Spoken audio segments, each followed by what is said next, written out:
Nah, baiklah Bara Sawargi, ini adalah jamur yang sudah dipanen ya.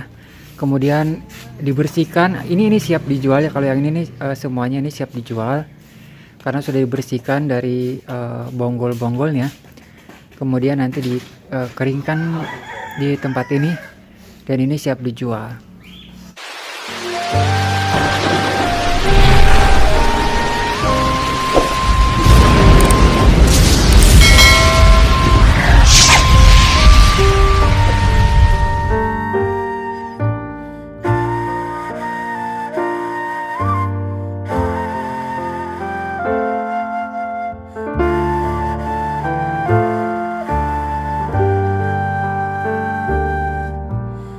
Jamur tiram, Pleurotus ostreatus, adalah jamur pangan dari kelompok Basidiomycota dan termasuk kelas Homobasidiomycetes.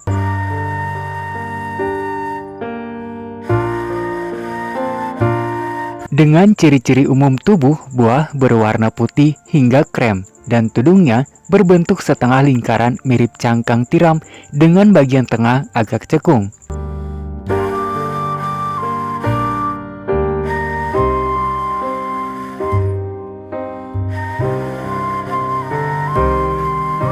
Jamur tiram masih satu kerabat dengan Pleurotus eringi dan sering dikenal dengan sebutan King Oyster Mushroom.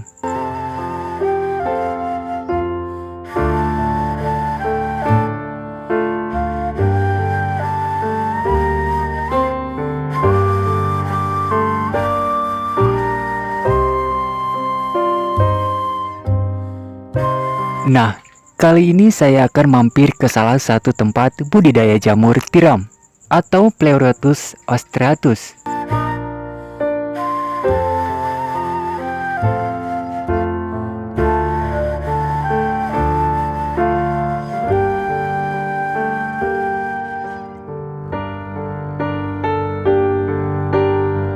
Lokasinya sendiri berada di Desa Babakan Gebang, Kecamatan Babakan, Kabupaten Cirebon, Jawa Barat.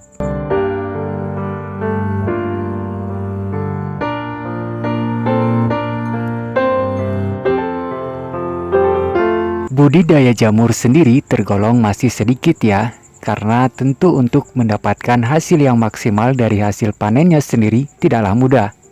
Dan ini menjadikan pelaku-pelaku usaha di bidang ini juga tergolong masih sedikit.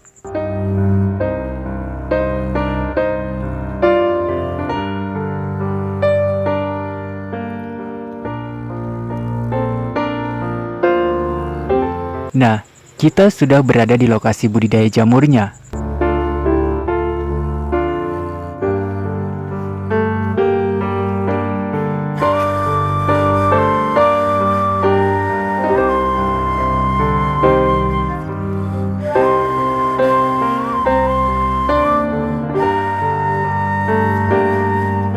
Jadi kita bisa lihat ya, seperti apa sih nanti penampakannya dan bagaimana prosesnya.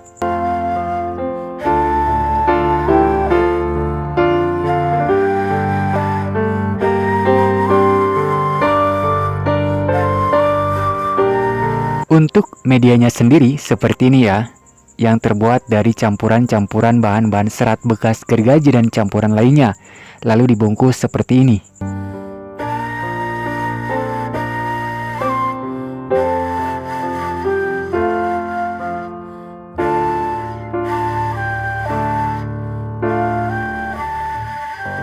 Dan ini nantinya di permukaan-permukaannya akan tumbuh jamur-jamurnya. Dan media seperti ini juga banyak dijual secara grosir di berbagai tempat, seperti di sekitar Cirebon Timur, Brebes, Kuningan juga banyak.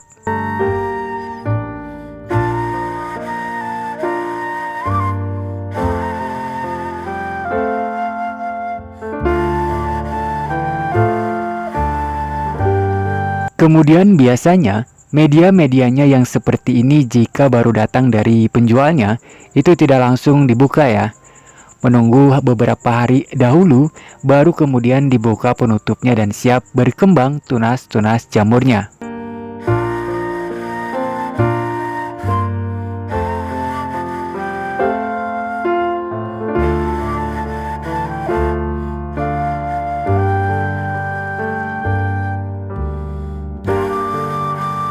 Kemudian untuk perawatannya sendiri, biasanya kondisi tempat tentunya harus selalu sejuk ya, tidak terlalu panas. Untuk penyiramannya sendiri biasanya juga tidak harus sampai banjir begitu, karena juga akan tidak terlalu baik untuk pertumbuhan jamurnya jika medianya terlalu basah dan kelebihan air.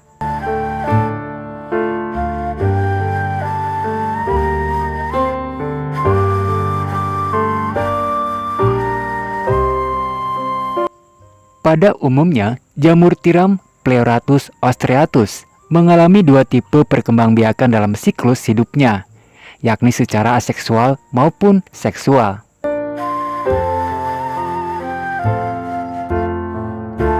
Seperti halnya reproduksi aseksual jamur, reproduksi aseksual Basidiomycota secara umum yang terjadi melalui jalur spora yang terbentuk secara endogen pada kantung spora atau sporangiumnya.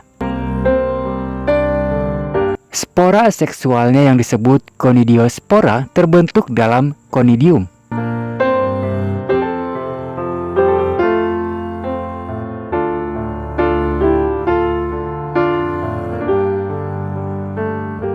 Sedangkan secara seksual, reproduksinya terjadi melalui penyatuan dua jenis hifa yang bertindak sebagai gamet jantan dan betina membentuk zigot, yang kemudian tumbuh menjadi primodia dewasa.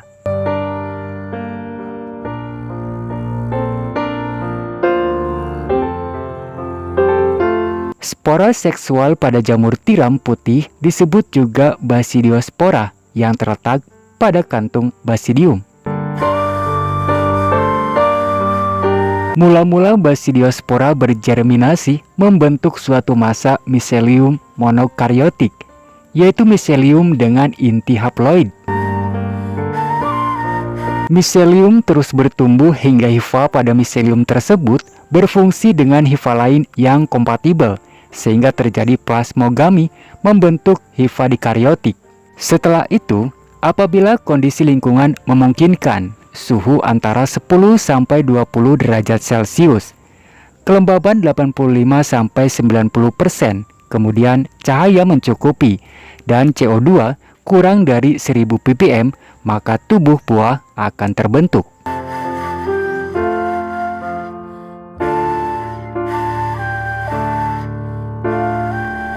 Terbentuknya tubuh buah diiringi terjadinya karyogami dan meiosis pada basidium. Nukleus haploid hasil meiosis kemudian bermigrasi menuju testrat Basidiospora pada basidium. Basidium ini terletak pada bilah atau sekat pada tudung jamur dewasa yang jumlahnya banyak, lamela.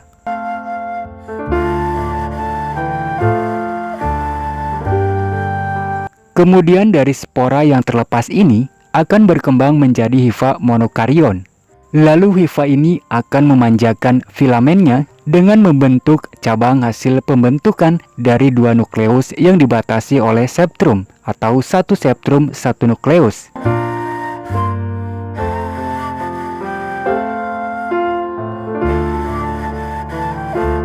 Kemudian hifa monokaryon akan berkumpul membentuk jaringan sambung menyambung berwarna putih yang disebut miselium awal, dan akhirnya tumbuh menjadi miselium dewasa atau kumpulan hifa dikaryon.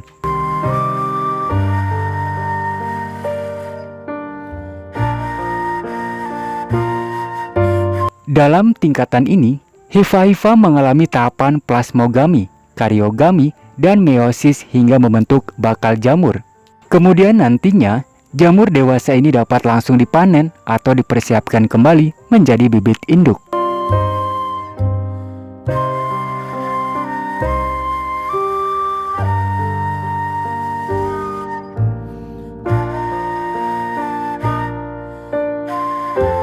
Di alam bebas, jamur tiram bisa dijumpai hampir sepanjang tahun di hutan pegunungan daerah yang sejuk. Tubuh buah terlihat saling bertumpuk di permukaan batang pohon yang sudah melapuk atau pokok batang pohon yang sudah ditebang karena jamur tiram adalah salah satu jenis jamur kayu. Untuk itu, saat ingin membudidayakan jamur ini, substrat yang dibuat harus memperhatikan habitat alaminya. Media yang umum dipakai untuk membiakkan jamur tiram adalah serbuk gergaji kayu yang merupakan limbah dari penggergajian kayu.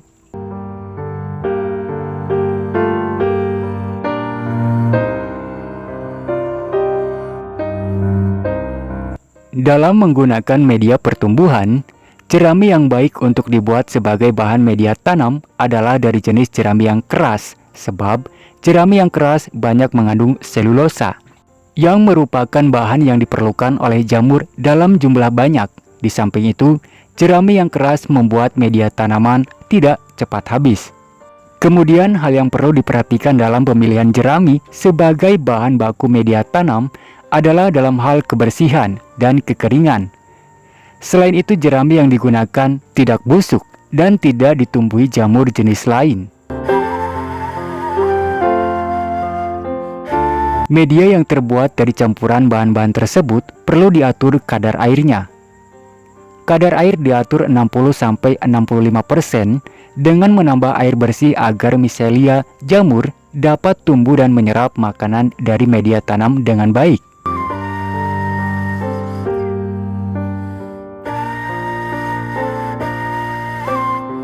Secara alami, jamur tiram Pleurotus ditemukan di hutan di bawah pohon berdaun lebar atau di bawah tanaman berkayu. Jamur tiram tidak memerlukan cahaya matahari yang banyak.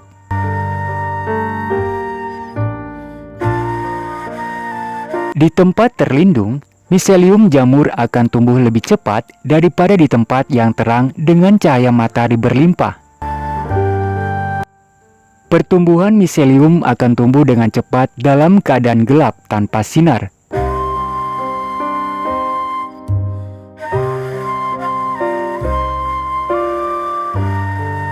Pada masa pertumbuhan miselium, jamur tiram sebaiknya ditempatkan dalam ruangan yang gelap.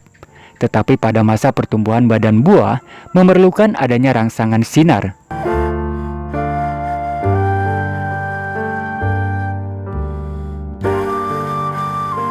Pada tempat yang sama sekali tidak ada cahaya, badan buah tidak dapat tumbuh. Oleh karena itu, pada masa terbentuknya badan buah, pada permukaan media harus mulai mendapat sinar dengan intensitas penyinaran 60-70%.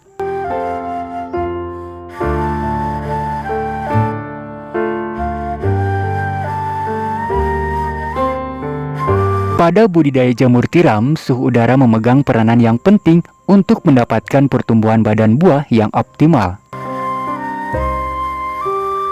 Pada umumnya, suhu yang optimal untuk pertumbuhan jamur tiram dibedakan dalam dua fase, yaitu fase inkubasi yang memerlukan suhu udara berkisar antara 22 sampai 28 derajat Celcius dengan kelembaban 60-70%. Dan fase pembentukan tubuh buah memerlukan suhu udara antara 16 sampai 22 derajat Celcius.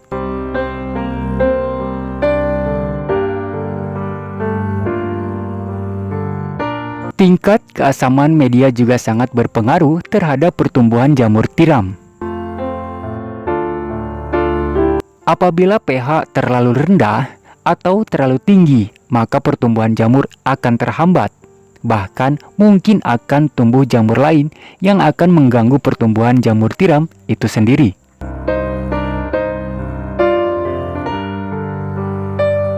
Keasaman pH media perlu diatur antara pH 6-7 dengan menggunakan kapur atau kalsium karbonat. Kondisi di atas lebih mudah dicapai di daerah dataran tinggi sekitar 700-800 mdpl.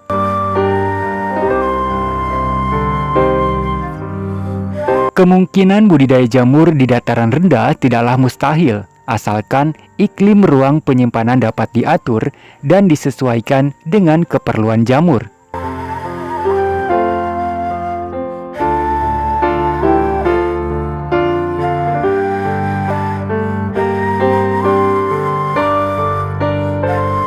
Berdasarkan penelitian Sunan Pongsamart, Biochemistry, Faculty of Paramedical Universitas Chulalongkorn, jamur tiram mengandung protein, air, kalori, karbohidrat, dan sisanya berupa serat zat besi, kalsium, vitamin B1, vitamin B2, dan vitamin C.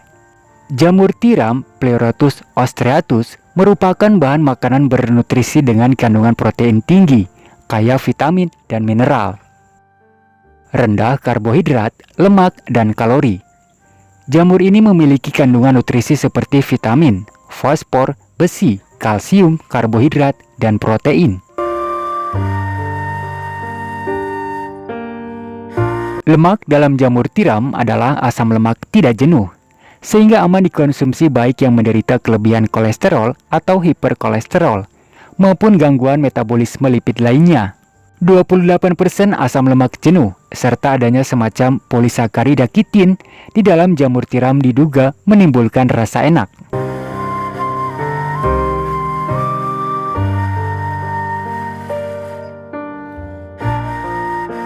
Jamur tiram juga mengandung vitamin seperti vitamin B, C, dan D, vitamin B1 tiamin, vitamin B2 riboflavin, niacin, dan provitamin D2, ergosterol dalam jamur tiram cukup tinggi.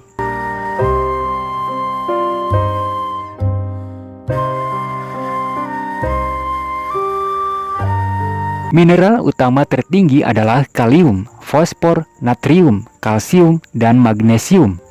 Mineral utama tertinggi adalah Zn, Fe, Mn, Mo, Co, Pb. Kemudian konsentrasi K, P, Na, Ca, dan Me mencapai 56-70% dari total abu dengan kadar K mencapai 45%.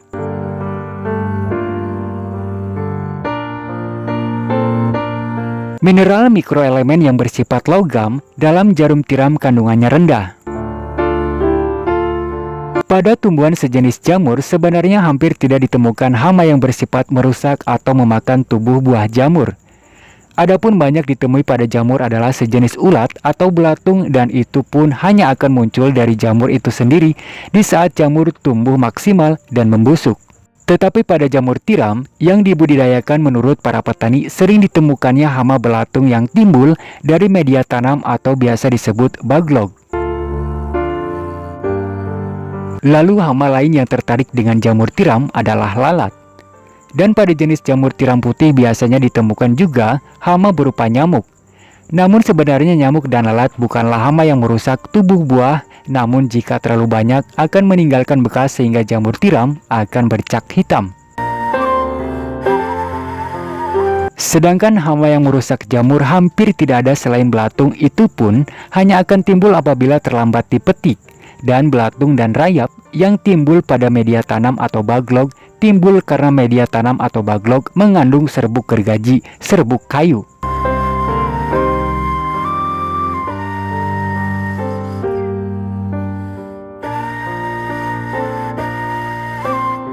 Baiklah, Bara Suwargi, demikian jalan-jalan singkat di tempat budidaya jamur tiram. Semoga informasi ini bisa bermanfaat ya. Jangan lupa like dan subscribe jika Bara Suwargi menyukai video ini. Sekali lagi terima kasih. Wassalamualaikum warahmatullahi wabarakatuh.